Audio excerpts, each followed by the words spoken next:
designing your design career. So hopefully this is really helpful for you. Either, I mean, I guess if you're in like any internship, but potentially probably the most helpful if you're kind of like in your final internships or like potentially transitioning to new grad soon.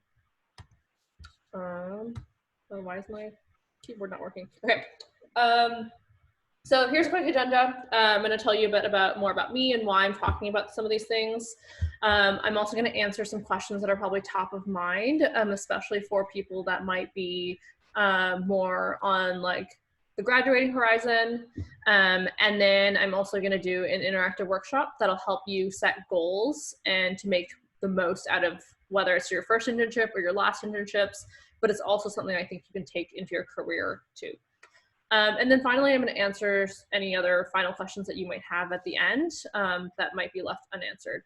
So yeah. So about me, I actually started studying urban planning at Waterloo, and I started in 2010, which is 10 years ago. My God. And I did 2 years of it before actually realizing that it wasn't what I wanted to do at all. So I made the decision to start over again and move over to engineering, not necessarily because I like knew what I wanted to do at all. I think there was like less of an impression that if you went to engineering, you were going to end up in tech, like, you know, 10 years ago. But I was like, oh yeah, Waterloo has a good engineering school, so maybe I can't really go wrong if I go to engineering. So then I joined the 2017 class of systems design engineering. And as I also went through that program, I realized I didn't really want to become an engineer either. And I discovered what like UX design or product design was through co-ops. So I really like having this side up because it's just the logos of every place that I co-opt at in undergrad. And there are a few companies here that like don't exist or are unrecognizable, but they were places that I worked. And I think it's interesting because I feel like I get a lot of students that reach out to me these days and they're like, oh my God, I feel really bad about my career because I haven't made it to Cali yet or whatever. And I have to be like, okay, cool. So what semester are you in? And they're like, oh yeah, I'm like in 2A. And I'm like, okay, chill. It's gonna be okay. Like everyone starts somewhere and you're probably not going to co-op at the most glamorous places, especially when you start out. And I think this like idea of like Cali or these like glamorous jobs don't necessarily need to be your end destination. But yeah, after graduation in 2017, I got to have, like, I was lucky enough to work at some of these places that have this like shiny reputation. So I joined Dropbox and I got to work on Dropbox paper for 2 years before I made my way to Figma about last year. And at Figma, I've mentored both interns and was also the intern hiring manager earlier this year. So I sort of like love giving back to this community. And I was a part of UWX back when I was in at Waterloo. Cool. So some frequently asked questions that I got, these are actually sourced from the UWX team. So hopefully these apply to you. They have more of like a new grad / like later internship tilt, just because I think there's not a lot of stuff out there for you guys, especially like at Waterloo. So hopefully this helps people in that sort of zone or area, but probably are also applicable to you too if you're just getting started out. Okay, cool. So first one, how did I change / adapt to being a full-time designer? So I think the biggest difference about being an intern versus being a full-time is that it is much more about an endurance game. It's not really just about like working late and really hard for a semester, which I know that like school semesters feel like that. And then I think internship semesters or co-op semesters feel like that. But it's more about like taking breaks, going home, and just like being okay not doing anything at all. So that's definitely a new thing, and that's still a thing that I struggle with a bit, but it's, you know, like it definitely feels like a lot if you're working as hard as you are, you know, the same way you are at Waterloo or like during your internships, and you're carrying that into full-time life. It's just like so not sustainable. And then second one is, how did my priorities change in choosing companies? How did my priorities in choosing companies change from looking for internships versus new grad positions? So I think actually my criteria for my new grad job was actually pretty similar to my criteria for the last few internships that I did. So I realized that through my internships that like something I really cared about was having mentorship and like structure, and also working in an organization that cared a lot about design and had just a bunch of designers I could learn from. And like, and so I was just like continuing to look for that even in my full-time career, just because I had not had a lot of that mentorship and structure while I was in university, because like obviously like I wasn't studying design. So having that sort of like guidance that you might have like at design school was very important to me to still have that once I graduated. And another thing was that something I realized during my last internship, actually, I'd worked at a pretty toxic work environment, and I had felt pretty terrible about myself after leaving that. Um, was originally when I was like first starting out, and like also during co-ops, I always put like the company and the mission first, and I didn't think too hard about team culture, because I was like maybe naive and thinking that like, you know, everyone is nice, so it's fine. But I also thought of myself as like strong-willed enough to overcome and fit into any culture as long as I love the work. But I think that's like definitely not true, especially if you're going to spend like, you know, like 2 or 3 years somewhere. You really want to like love what you do, but also love the people that you are working with. It changes everything. It changes the like how you look at your work, and like how comfortable you feel at work, and the risks you're willing to take. So I definitely did more due diligence around that when I was looking for a new grad job, instead of just being like, oh, like doesn't matter, like I'll figure it out with the people. Just give me a job that I really like. It's definitely like the people is like such a huge part of it. What are important skills that I didn't learn in internships that are important as a new grad / full-time designer? I think for this one, there is so many. Like, I think a lot of them have to do with like working with people. I think it's learning about like when to involve the right people in the process. Also things just like, you know, how to like motivate your own process, and do that in a way where it's not very structured. So like, for example, is like if you're stuck in a project, knowing how to get yourself unstuck is like a thing that I think you never have to do as an intern, but you definitely have to do when you're like leading your own project. But I think there's like tons of things that I learned as a new grad that I didn't learn during internships. Stuff like how to think about things strategically, how to involve research at the right time, how to present my work in a way that made sense to people. Lots of these sort of like working skills, but also like a ton of like hard, like, you know, design skills. But I think most of them were sort of like working and like how to navigate the workplace sort of skills that I learned. Okay, how do I consider the ethics of the company when considering new grad roles? I think this is great that this question keeps coming up. And I definitely noticed this question come up a lot in the past few years. And also when I'm interviewing people, like they also keep asking about how does this company consider ethics or whatever.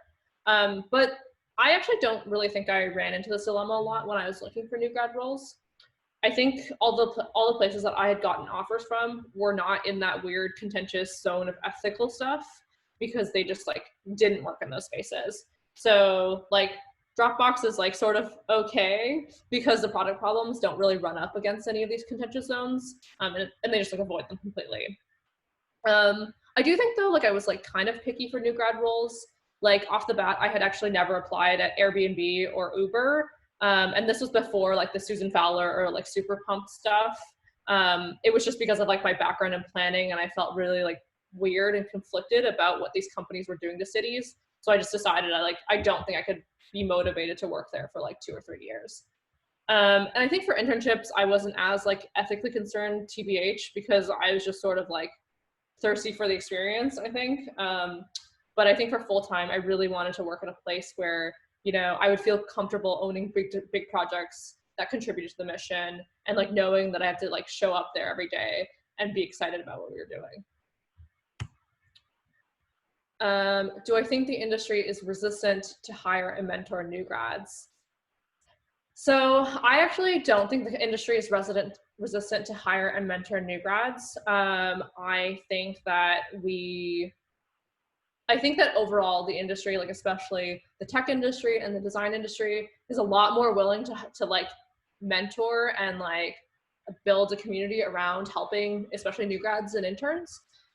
It's probably one of the few industries in the world where you could ping like a random designer and ask them if they wanted to grab coffee, and like they probably would if they're not busy. People are really willing to like share knowledge and like help other people out. I think that's really evident in this whole like COVID crisis, where there's like a lot of people losing jobs or like not being able to find internships, and there's just a lot of like things springing up to help people. I do think with the COVID stuff, um, it's not that the people are resistant to hiring and mentoring new grads. I think it's just like as a result of business demand and the fact that a lot of businesses are sort of skimming down and reducing costs, it becomes really hard to rationalize hiring a new grad. Not because people don't want to, but because it does honestly take like, you know, like another full-time person's like half time to sort of like train somebody, especially as a new grad. And when everybody's sort of being stretched thin in this time, we just like don't have the resources to do that. So I think it's like everybody sort of wants to, but it's hard to like hire anybody right now, let alone somebody who requires a little bit of training. And I know that sucks. That sucks. But I think we've like, for example, at Figma, like we didn't hire new grads.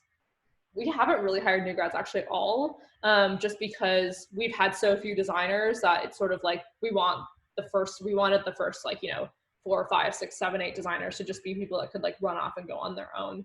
And we just haven't had the time to support people.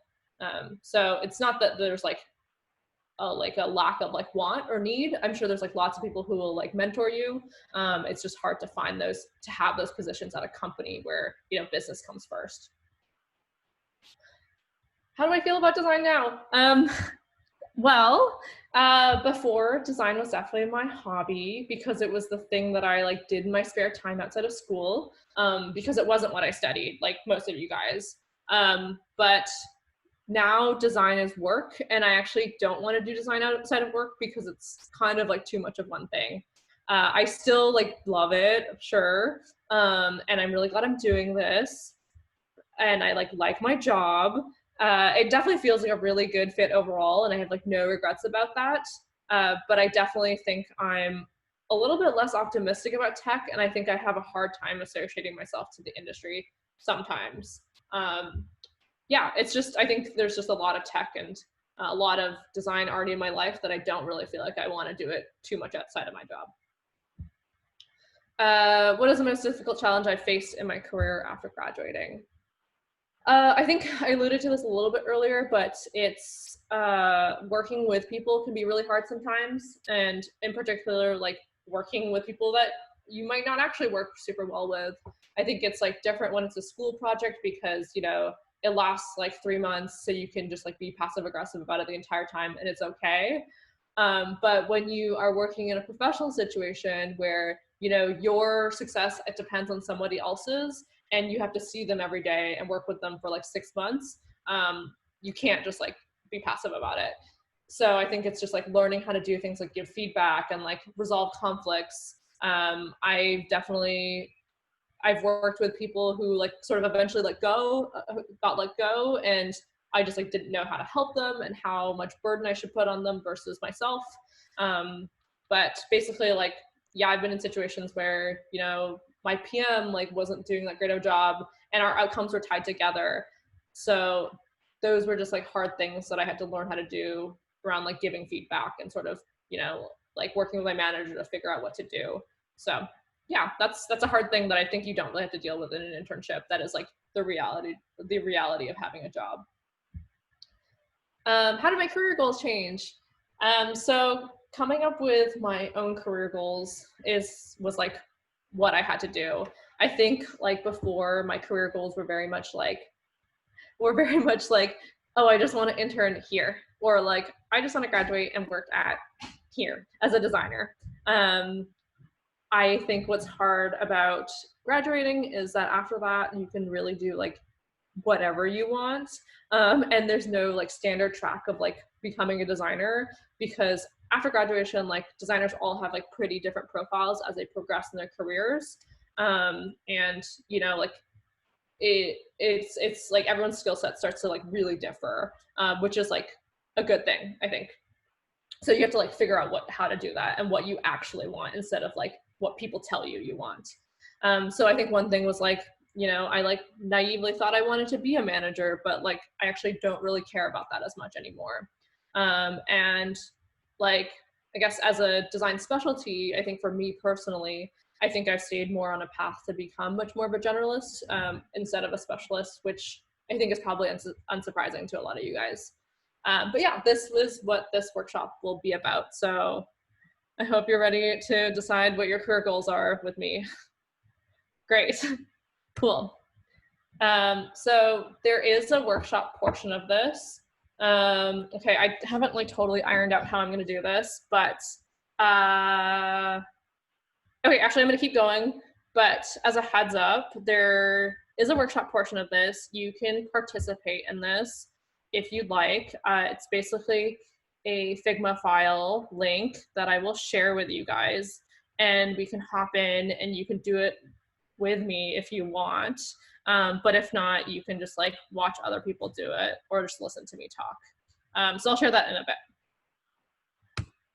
So this workshop is called Setting Personal OKRs, where OKRs is like this industry jargon for objectives and key results. So this is an exercise that I started doing during my time at Dropbox, and it's something that actually a lot of people did there.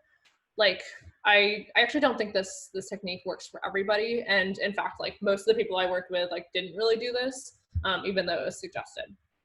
So I actually think this works really well for people who are goal oriented and who like to like measure their own performance and are sort of like very planned out.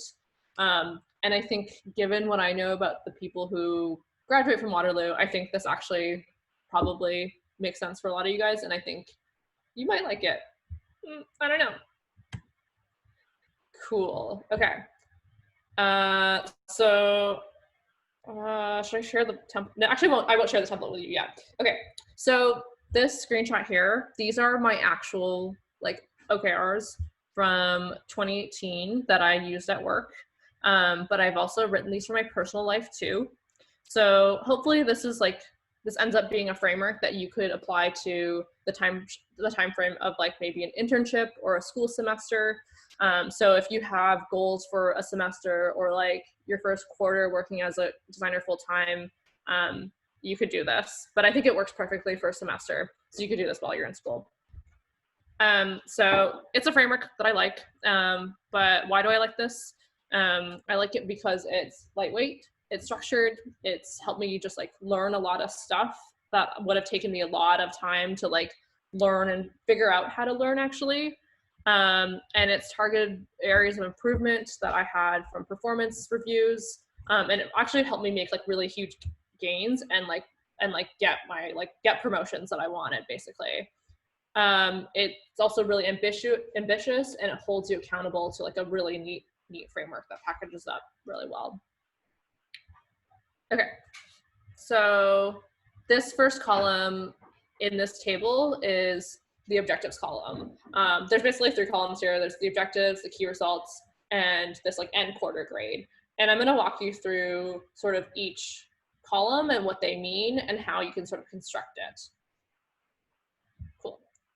Okay, so actually I'm gonna share the sheet out right now and I'm gonna unshare my, or like shrink the screen a little bit, and share this in a chat, I think. How do I do this? Zoom. Where's the chat? Okay, cool. I'm gonna share this link. Tell me if it works, I guess. Cool, I see people in it, nice. Okay, okay, this is so fun. Okay, so you can like have this up, but I'm also gonna have my slides up, so like maybe, you know, like pay attention to me a little bit. Okay, cool. So I'm screen sharing. I'm gonna play this again. Cool. Okay, so when it comes to actual objectives, this like first column in the table, they are this like sort of higher level goal that doesn't need to be accomplished in like 1 quarter or semester or whatever time period you're choosing, but it's a general thing that you want to be better at. Why do I still have the Zoom chat on my screen? System. Sorry. Okay.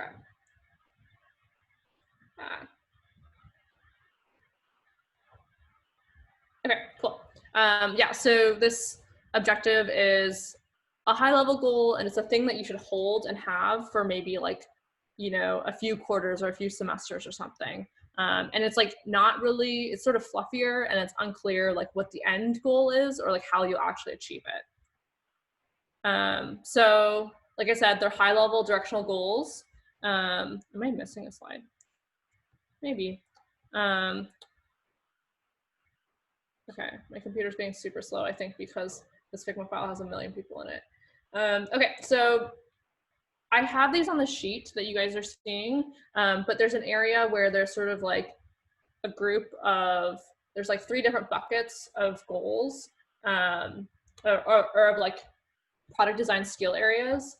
So there's like craft, product strategy, communication, collaboration. These are, I pulled these basically from, I think just like ways that I've seen product designers be evaluated, both like in performance reviews as well as like interviews. These are just like general buckets of skills that like designers should have. So in case you've never seen these before or like never thought about designing these buckets before, these are just like good areas to think about in terms of like areas that you might want to improve on or like areas that you are interested in. I also have guiding questions in the top left of that worksheet. These are just like questions to help you sort of introspect, I think, around like who you actually want to be and like what you actually like, instead of thinking about like what you think you should be. Because I think in your head, you might have like an impression of like what a good product designer is based on like what you see, but those actually might not be skills that you're actually excited to learn or that you actually might be like better at than others. So I think it's really important to like look inward and see what you like and like what things that you're not good at or good at, and intentionally choose which ones that you want to improve on. So I think these are questions. We can pause for a few minutes after this if you want to like answer some of these questions, but I'll show you how like this can help you decide what you want. So I think one interesting question here is like, who do you admire professionally and why? So I went and I reflected back on this, and I identified 2 designers that I worked with. So one designer, I was like, oh yeah, I really admire him. And then I identified another designer who I really admired. And I was like, wait, why do I admire these people? So the first one, he was like somebody who I really respect his like skill set. Like he just was like really good at craft and business and also research. And he also cares about mentorship. And then the second designer, I was like, oh yeah, she cares a lot about people, and I really admire that about her. And she's also just like really hardworking and brave in a way that like I'm not. So I realized out of this, I was like, cool, you know, like what I actually want to do is I want to become someone with a strong generalist skill set that also like cares about mentorship and is hardworking and brave. And I think that's actually very unique. Like some people don't care about like mentorship, and some people don't care about being a super strong generalist. But out of this, I was able to determine like, hey, this is actually the unique profile that I want to become. Okay, cool. So I'm gonna escape out of this. But if you guys want to take like a few minutes, and like what you can do is you can duplicate one of these frames. Hopefully this like file will not die with like 50 people in it. But duplicate one frame, not all of them. You can put your name on it. And if you want to just like focus on some of like these guiding questions, I didn't leave a ton of room for them, but you can like put them underneath in the file or underneath the text and stuff like that. And oh my gosh. And then you can just like spend some time like thinking about it. Like don't worry about answering all the questions, but I just want to give you the time to like go through this process a little bit. This is definitely something that you know, you can spend hours on, and I think is definitely worth like hours of reflection. But yeah, let's do that. Okay, this file is chaotic.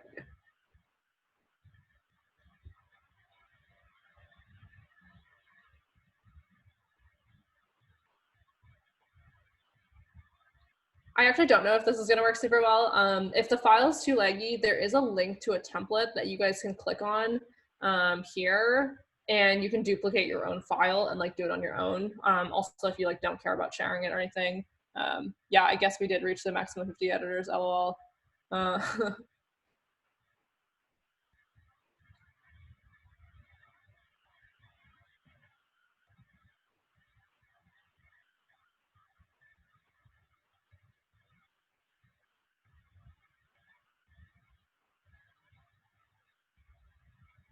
Oh, there's actually so many of them.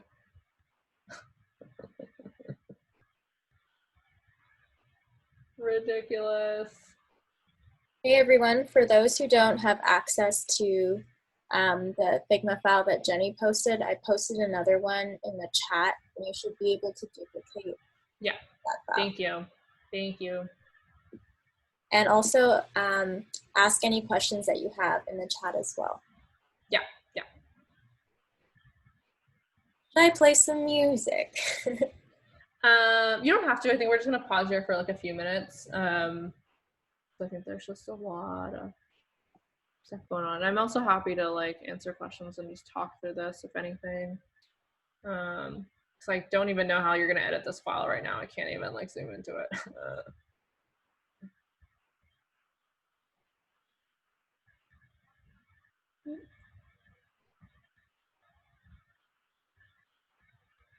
Yeah, but I guess like, does that sort of make sense? Like, why you would ask yourself those questions?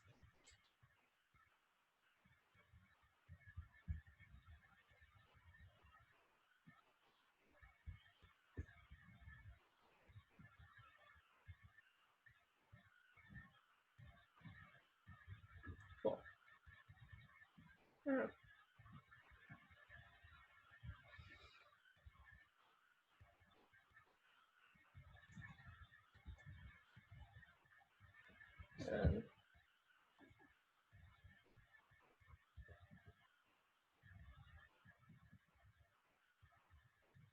yeah, and also another thing that you can do during this time is like maybe reflect on these like product design skills that are also on the left here, and maybe like highlight ones that you like think you're already strong in, and like highlight ones that you're really interested in growing in.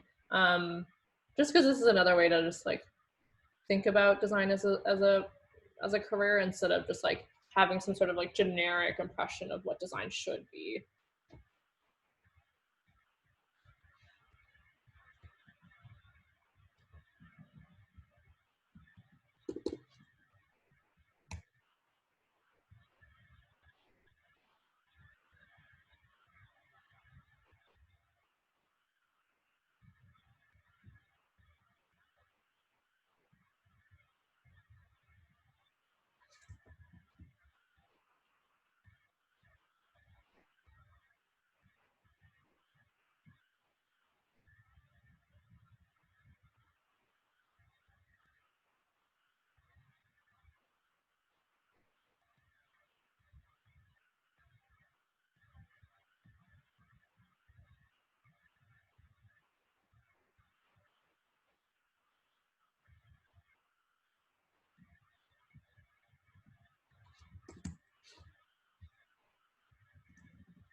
Cool. I'm gonna try and pan around and see what you guys are doing if my computer will allow it.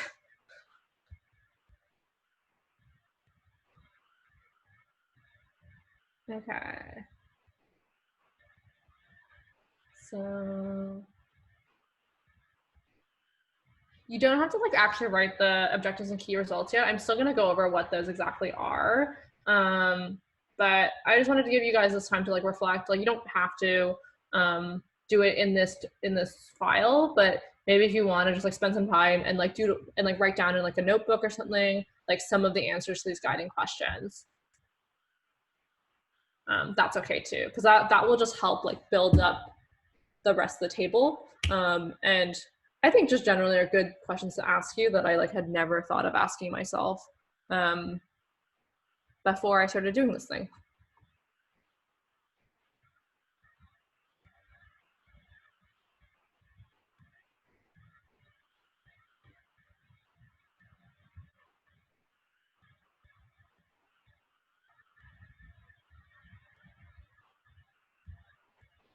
This file's too big.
Okay. Hopefully that was enough time. Don't worry about answering all these questions. I actually think it like takes a super long time. But I think just like getting you into the headspace of like thinking about those things and like knowing that it's important to ask yourself those questions instead of like accepting like what you think a designer should be is like I think very important. So I'm actually gonna like close this tab because it's just like killing my computer. Okay, and I'm slowly shift back. Okay, cool.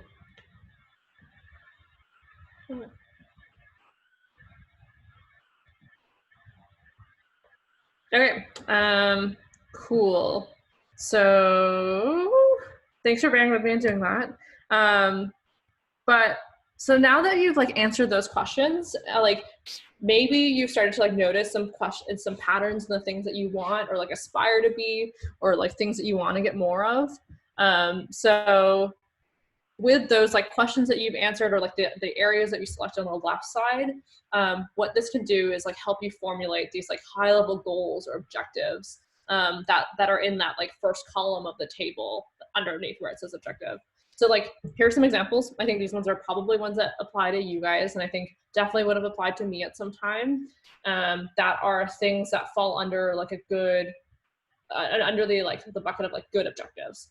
So these are things that are like, yeah, you just want to be more confident presenting work, or you want to be more engaged in the design community, or you want to make visual design a core competency and not a weakness. I mean, I think that's like probably really relevant to a lot of people. It was definitely relevant to me at one point.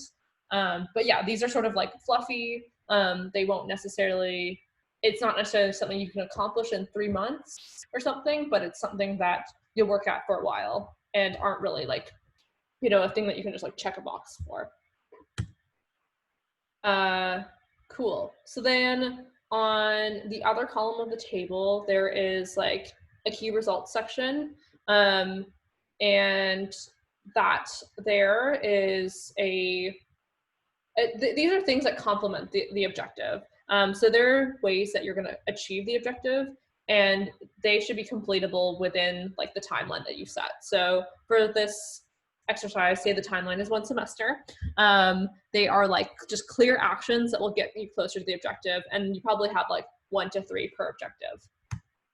So if we take that previous example of like making visual design a core competency and not a weakness, some ways that you can actually achieve that are through, like every week you do an exercise where you copy a UI, or you like read 3 books on visual design, or you get coffee with 3 designers who are really good at visual design and ask them about it. I have another slide I felt like, but basically a key result is something that is directly measurable. You can sit, and so often it has like a number tied to it. So like reading 3 books or like reading 1 book, it's actionable, like it's a thing that you can actually do. So you can read 3 books, like that's a thing you can do, versus you can't necessarily like say, yes, I'm making design a core competency, versus no, I'm not. And it's also like a binary thing. So you can definitely check off and say like, yes, I did this, like, yes, I read 3 books, or no, I didn't read 3 books. You should be able to ask yourself and say yes or no to each of these key results. So here's another example that I think is also probably relevant, is like figuring out if design is the right career path for you. You might have like, these are 4 different ways that you can do that are all, have a number attached to them, are things that you can say yes or no to, and are things you can go out and do. I think sometimes it's hard to generate these key results, because if you're learning something new, you actually don't know how to learn it unless you have like the advice of somebody else who knows how to do this thing. So what I do is I will come up with these objectives myself, and then sit down with like my manager and be like, hey, this is what I want to do. And then he'll be like, cool, this is what you can do. Is like, especially I think for the visual design one, like this was actually one of my objectives one time. And he came up with the idea of like getting coffee with 3 designers. And he came up with this idea of like, asking specifically for visual design feedback every time I went to design crit. So it's really good to, I guess, like exercise the help of somebody who's more of an expert here. So I think it's like, if you're on a co-op term, it's asking like your mentor or manager. If you're on a school semester, maybe just like reaching out to an upper year who has done design internships or is full-time or whatever, and asking them about how you can, like make visual design a core competency of yours versus like a weakness. So yeah, definitely here it's a good time to ask someone to help you fill out these key results instead of like trying really hard to make them up yourself. Cool. I don't know if I'll do the worksheet thing actually, because it's like kind of hard with everybody in the same file. Maybe what I'll do is at the end of this, I'll just like leave more time for questions, because I think I'm just riffing off a lot of information, and it definitely takes like time and reflection to like think about these and do these right. So I'll just like definitely leave more time at the end for questions, and hopefully there are questions. Cool. So once you come up with like a few objectives, like maybe you have like, 2 or 3 objectives for the semester, and then for each objective you have like, 1 to 5 key results that you can do. What do you do afterward? So you can share them. I think you can share them with your friends, your manager, your team. I think it feels probably weird and oddly vulnerable to share and like to reveal the things that you're not good at, especially with like your team potentially at work of like designers who are all more experienced than you. But I think the good thing is people usually offer to help, and they actually like really appreciate you sharing.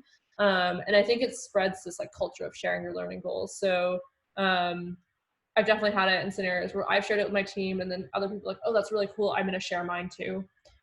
Sometimes other people won't share, but I think everyone just sort of like appreciates you being out there with that.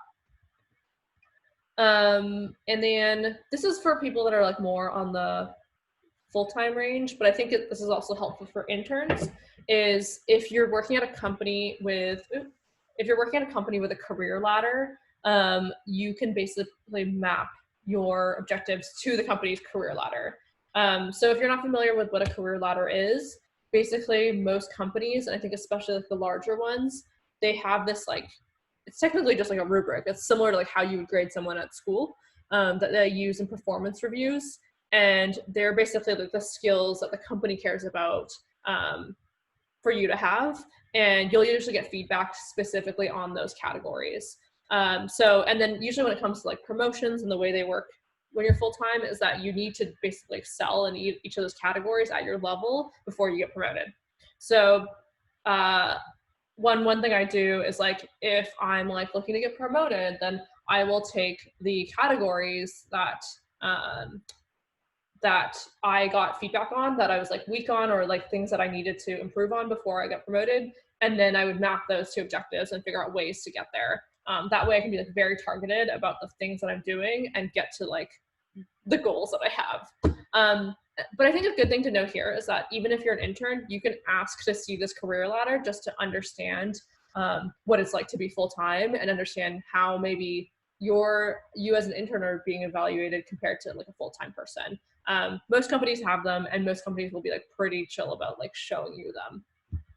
So yeah, you can map your goals to that if that's like a way that you want to think about like either achieving a full-time offer, or like when you're a new grad, like thinking about leveling up to, like whatever the next level is at the company.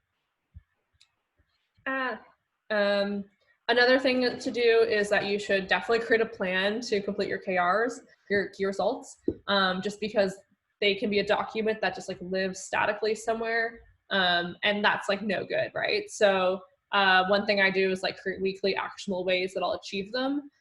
So I usually have a weekly to-do list. It looks something like this, where I have the week mapped out, and I'll put the tasks in before I start my week, and then just like make sure I have them in there before I even do anything during that week.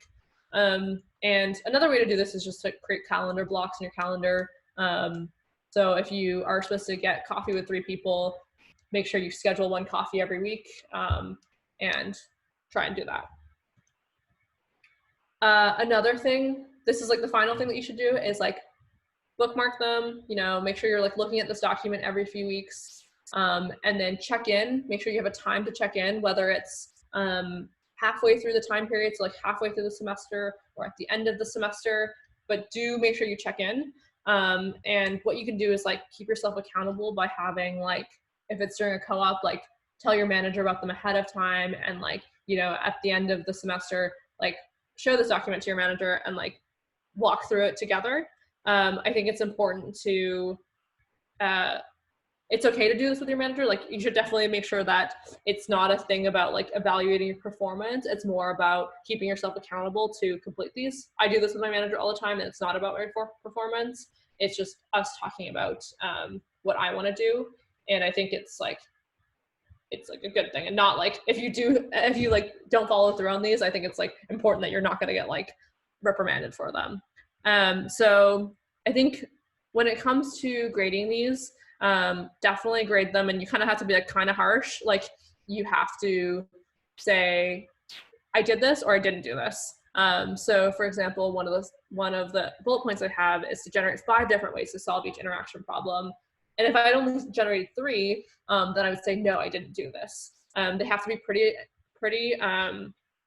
they should be like kind of a stretch, but not completely unattainable. So it should be okay if you say only completed 70% of them, because that means that you're pretty ambitious with your goals, and like, that's great, you did 70% of them. I think without setting these goals, maybe you wouldn't have done any of them. So here, actually, I think I did all of these one quarter, but maybe I'd set them too easy, and I should have actually set them like more ambitiously.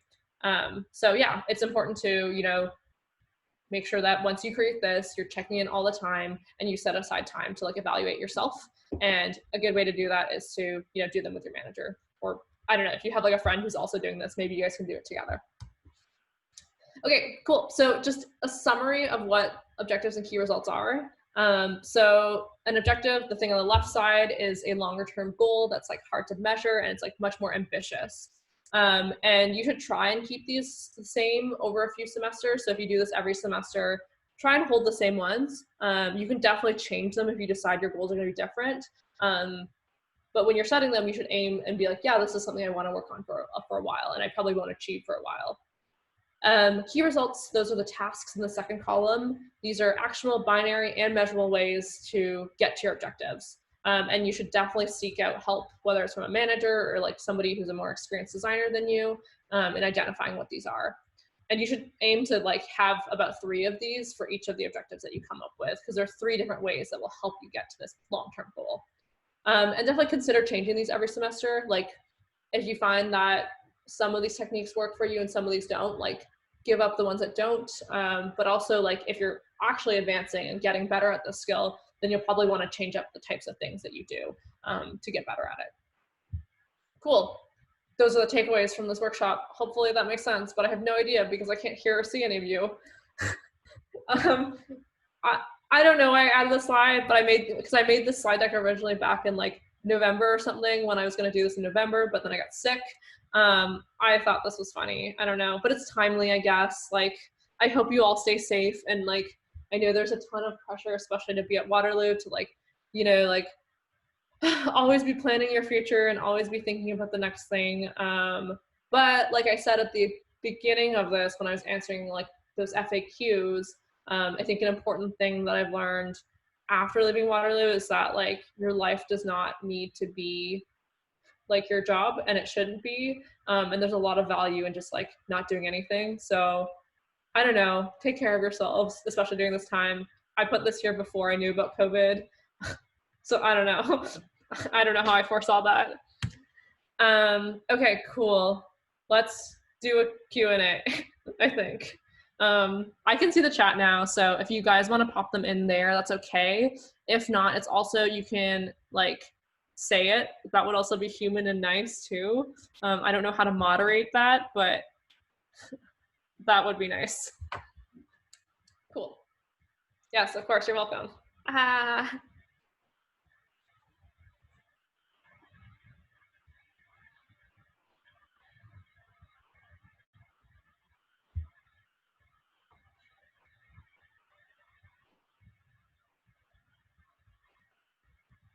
Okay, I see a question. Question, yay!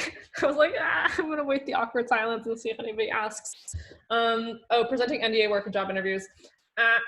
Okay. I think it's okay. I think, so I think the thing is with NDA work and job interviews is basically all work is NDA work. Especially, I mean, I think there's like, even when work has actually been released, like there's definitely NDA elements of it, like especially when you talk about metrics and when you talk about yeah, even just like certain insights about the company and like the processes, those actually are pretty NDA too. I would still show it in a job interview. Most people do. Like we interview a lot of people, and I actually just see a lot of stuff that hasn't been released. I think definitely don't do stuff like that's actually like super contentious and sort of like things that like, you know, if the media caught hold of would actually be like pretty bad. Like I think about things that are like, you know, if it was like if you worked on Facebook's like I don't know what the area is called now, but like some of the stuff around like fact checking and truth and like stuff like that, or like weird parts about like the ads algorithm, like that are actually very contentious in the media right now, I would probably just like not show those because the community is super small and everybody talks to everybody and everybody competes with everybody. So also if you're interviewing at a competitor to somebody, to a company that you used to work at, like try not to show those either. But like usually it's like pretty safe to show things only in interviews. People often won't show stuff on their like web portfolio because it's like searchable, but they'll share them in interview presentations because it's usually only a few group of people, and like everybody does it. So yeah. Okay, do you have tips on asking people to coffee chats? No, I don't really have tips. I think just do it. Like, I think find a friendly platform where they're like really accessible on. Like, I think email is good. Like, don't really link. I wouldn't really LinkedIn chat anybody. Just I feel like most designers don't really use LinkedIn that much or really care about it. Yeah, email's good. But yeah, I think also just generally be like respectful in that like they might not answer you or they might say no just because people are really busy. But I think most of the time people are willing. So don't be afraid. Yeah, like also try and find people that you might have like a second degree connection to have them introduce you. That's always just a likely way to get to know somebody. What did you find helped to fill? There's so many questions right now. Oh my god. What did you find helped to fill in knowledge gaps you had from not studying design? This is a common question I get. I read a lot of books, or I did read a lot of books. I learned very well from reading, I think, and then not everybody does. But the way that I approached it was I said, okay, cool. Let me think about what people in design school are getting that I'm not getting and compare those experiences and try and make up for it. So I think the thing that I realized that people in design school get that I don't get from going to internships is that when you're in design school, you like when you're in school generally, a lot of it is just like knowledge and theory more so than practice. And I was like, cool, I can get practice from internships and actually just like doing it and getting feedback from people, but I can't get that knowledge and theory unless I just read. But that's easy because you can just read and you don't have to do it with anybody else. So I made sure that I was like reading a lot, but also practicing a lot, so I could just like have both those things and have like a pretty janky design education. But I think it worked out okay. Okay, let me try and read these and then see if some of them will stack together. What's my hot take on perma work from home trend? I think it works for some people. It doesn't work for other people. I think human contact is more of a premium and we'll continue wanting to work together. Like even if it makes sense for people to work remotely too. I think people will still want to work with each other. Like we're not gonna all work remotely forever. That's my hot take. Portfolio questions. What do you suggest to someone just starting up their portfolio? Any presentations for presenting portfolios? Okay. For someone who's just starting out with their portfolio, I think a common advice I give people is to not just show process for the sake of showing process. I think a common trap that like interns and like junior designers fall into is they don't have very much work, which I think is not a bad thing. It's just that it's the nature of where you are in your career. And what they try to do instead is they like have done a lot of work for a single project or two, and they just want to show all that stuff because it's like it's good work. They worked very hard, and there's a lot of process and a lot of ways they made decisions through that process. But then what they ended up doing is they just show this like super long and just like verbose process, and it actually makes it really hard for anybody to like read the portfolio case study thing. So then it actually becomes like really like non-effective. So I think the most important thing when you're putting together your portfolio is to not show all your process, but to show the main decisions. So I would choose like actually brevity over just like all brevity and like the importance of the points that you're showing as opposed to showing all of the points that in your sort of case study. Definitely use a website. I think it doesn't have to be just so that way you're like searchable, you're linkable, whatever. But it doesn't have to be like that you crafted on your own. It's fine to use a Squarespace, whatever, as long as it's like really easy to navigate and your work is like up front and there. Common rookie designer mistakes. What do you mean by that? I'll hold that, but I don't know. Okay. Advice for planners who don't like planning, leave. I don't know. It's not that, like, just leave. No, I'm kidding. It's not for everybody. Like, I think it's a really hard decision to make. And I think it was a hard decision for me to make too, because I was there for like 2 years. But I think a thing that is always good to hold in the back of your mind is if you really know that something's not what you want to do, like 2 years in the grand scheme of things is nothing. But 4 years is more. Like it's I think it's much harder to get yourself to like do another degree or something after something you hate, or after you've already done one. So I don't know, like, yeah, I definitely feel like I was in school forever. And sometimes it's crazy because I think there's people who are my age that are like in like senior management positions, and I'm like, dang, I'm like not there at all. But when I look at what I think I've accomplished, I'm like, oh yeah, I'm super glad I switched. Like, I think like truly it's only 2 years and I feel really good at where I am at my age, even though like there's other people at my age that are like far more beyond. Okay. Do you have any advice on working at a startup as the only designer in terms of knowing how to efficiently get better as a general designer without a supervisor? Okay, so like not having mentorship, basically. I think I would definitely look for like peer mentor people outside of the company that you work at. I think, like I mentioned, I think the design network, like not even just like in the San Francisco Bay Area, but like almost everywhere, like online, is super, super willing to help other people out. And like, I think there's something about design that is like very collaborative and like requires I think designers just understand that good design requires the feedback of others. So maybe if you can find like another person who either works at a startup alone or somebody else who like works at a big company, and you like make it a thing where you like get coffee frequently and just to talk about like career, like what their processes are at other companies. I think that's really helpful. Yeah, I think designers are always willing to share about process and like talk about design. So it's actually, yeah, I think this is like sort of like win-win for everybody when they do this. And I think, yeah, that's the way you do it, I think.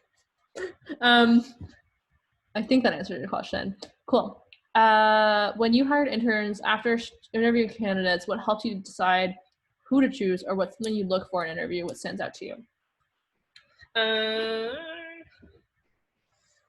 I think hiring interns. Okay. So I think for interns generally, like what I or we or just I think generally people look for in interns is different from like the way you sort of evaluate people in industry. So for interns, we generally look for like a good sort of like foundational skill set of like some of those skills that I showed you guys earlier, right? Like interaction design, visual design, product thinking, like communication, like collaboration, right? You want them to have like a general like strong foundation in all those things. And it's okay if they're sort of like a little bit weaker at others, but it's like cool, they should be like pretty good at a bunch of those things. But then you should also maybe see them like be really good, not like really good, but like, like they should spike in one of those things, because that shows you that they have like the potential to grow.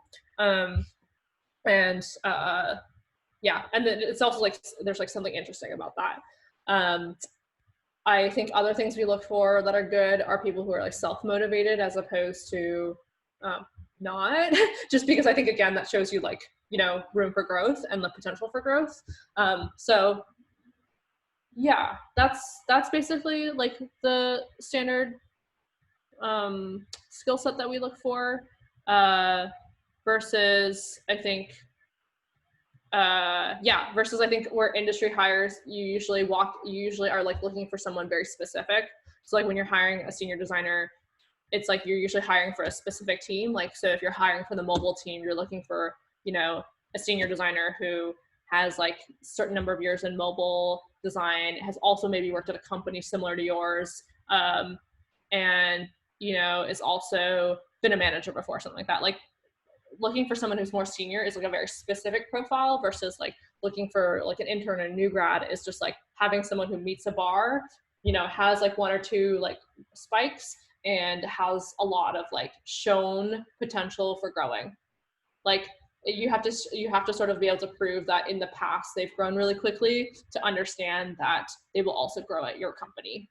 So you can't just like hire someone because you just like think they'll have a lot of potential. You have to be able to prove that like, hey, in the past, they started this thing where they taught other people design, even though they didn't study design or something. And that's like, oh, cool. They're really self-motivated and they've grown a lot on their own. So in our company, they will thrive. Yeah. I mean, somebody asked me a question privately, I think, but I'm just gonna say it, I guess. I don't know how this like thing works. How do I negotiate promotions? You don't really like negotiate promotions, if that's like I don't know, maybe that's a terminology thing, but like I think one thing that I learned after a while was you are allowed to want a promotion and to talk to your manager about how to get a promotion. So I think it's like not as easy as being like, I want a promotion, but it's like, hey, like, if you're like a new grad, like maybe don't ask it on your first day. It's kind of weird. But like if say you're a few months in and you're like, cool, I think like, how do you think I'm doing? Tell me, I'm like curious about like, what does like a level 2 designer look like? What does a level 3 designer look like? And then, like maybe you get feedback one day, you do your first performance review and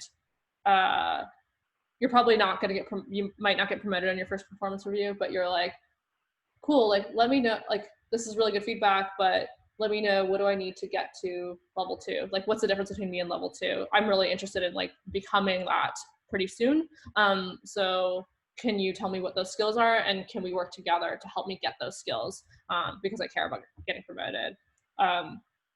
So I think it's just like being very clear with your manager and like being curious about what that means. And yeah, going for that. Sorry, I'm just answering a thing. Okay, cool. I think that hopefully that makes sense about the promotion thing. I don't know, maybe. Okay, how have I leveraged my time in planning to become a better designer? I don't know if I have leveraged it. I don't know if I've like actually explicitly leveraged it. I think it's much more implicit. I think one of the things that is easier for me to do is sort of like break down big ambiguous problems into like solutions. And I think a lot about the things that that I did in planning that were exactly that. Like if you think about a lot of the stuff in a lot of those like planning, like design classes, urban design classes, they really are actually the design process. Like the same one that you use in the human-centered design process. Like it is like you go out, you like look at the land and the people, you understand them, grab those insights, you analyze them, you like make some maps, and you like try to observe patterns. It's just different kinds of maps, right? Like it's like you're looking at like topographies versus like you're looking at like a user journey. And then you're like drawing patterns and you're understanding it. And then you're prototyping stuff out, like, instead of using like a foam board, you're using like paper prototyping or like your favorite prototyping tool or whatever.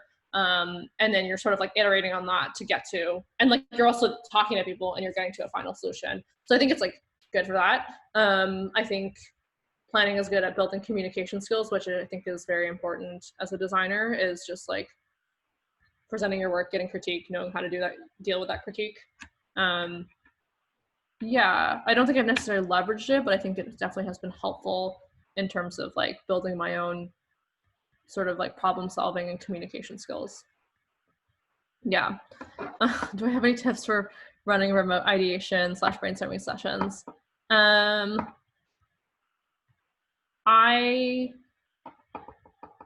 don't know. I just did one. I'm just like thinking about it because I just did one today and yesterday, and it's been like 2 pretty long days because of it. tips. I think definitely go in with a schedule and like sort of set everything up ahead of time. We obviously use Figma for it because it's like collaborative and great and everyone's on the same page. Definitely, I think things definitely take a longer time. Like we set timers for things, but there's parts where we like drew stuff and having to upload those definitely took a lot of time. So schedule in time for that, but also schedule in time to like take a break and go eat lunch and stuff. So yeah, I think scheduling is more important. Cool. Okay, I'm gonna combine these two questions into one. Visual design was a weakness. How do I study? Maybe what I'll do is actually I'll share a link out to books that I read early on, so I don't have to answer this question, because I don't like remember the names of everything. Books, share. Oh, okay, cool. I'll do that. And then let me actually stop screen sharing, and then I can like look at people. This is a good idea.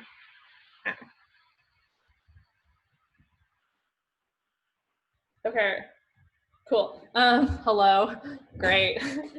And then visual design was a weakness of mine.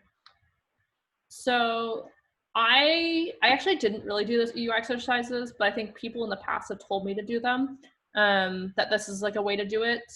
And I think the way that you go about doing this is like, you take like your favorite app that you think looks really nice. So like if you choose Instagram or something and you just like take a few screenshots, and you basically just like redraw those in whatever tool you want.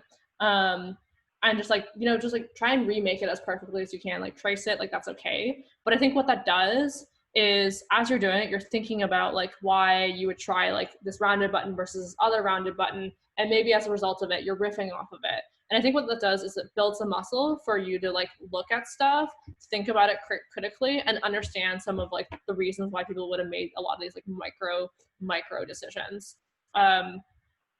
Yeah, I think it's just about building the muscle and less about like, I don't think it's a thing that you'll like immediately do and like be like, oh yeah, like I copied Instagram, therefore I'm a great designer, a great visual designer. But visual design is definitely a muscle and a thing that you just get better at by doing and understanding the intention behind. Cool. Okay, I'm gonna do these last two, I think. I don't have to go, but I will just do these last two.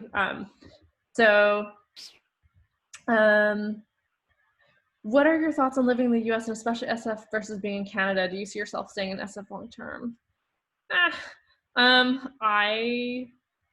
I think I'm fine with being in SF right now. I think it's weird to think about this now because there's all the weird remote stuff, but I definitely think a really good thing about being in SF is that a lot of other designers also live here, and it's really easy to like grab coffee with somebody and meet up with them. And there's just a strong network, a lot of events. And then if I like wanted to switch jobs, there are just a lot of jobs here. But having said that, I like don't think that being an SF is the only option or the best option. I think it just depends on the company, and there's like tons of companies now outside of SF that have like great design teams and great great design teams and just are great companies to design at. So I wouldn't discount a company for not being in the Bay Area, but I definitely think there is some benefit to being in the Bay Area around some of these people. I think that's like totally different now that we're like remote, but I still think that there will be this sort of like network of people in this area. But it totally is like a lifestyle thing, depending on where you're happy. And that's like something that you should make a decision about after you graduate, because your life should not just be about your job after you graduate. I think, do I see myself staying in SF long term? I think I probably still want to come home and like be in Toronto in the long term, but I think I'm fine being here for now. So yeah. Okay, last one. Okay, I haven't like talked for so long in a really long time. Okay, how did I decide PM was not for me? I don't think I went through like a really explicit decision-making process around this, to be honest. I think it's not that like, I never thought it, like I was like gonna have to decide between PM and design. I think originally when I had started out, I had actually started out doing some engineering first before I just discovered what design was, because I like worked alongside designers. And I actually thought, I was like, oh yeah, like I could see myself being a PM, but I think I didn't really totally understand what the job was.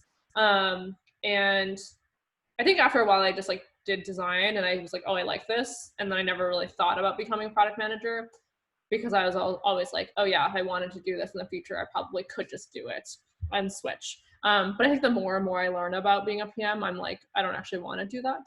I think it just depends like what you want to do. I think the way I see design, the way that I approach it, and the way that in the jobs that I gravitate towards, designers are definitely more. Designers fill a lot of the similar role as product managers.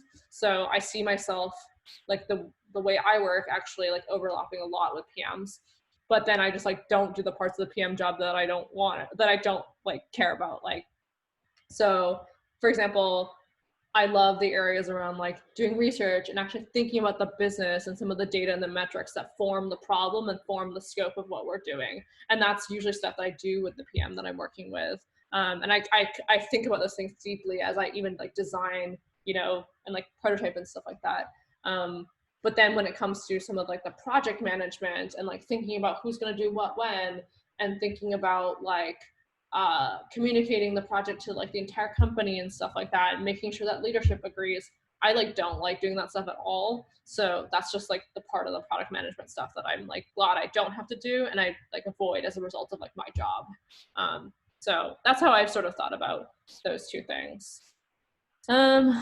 I think that's my last question. I think I'm just reading the last two. Okay, I'm just gonna answer this quickly.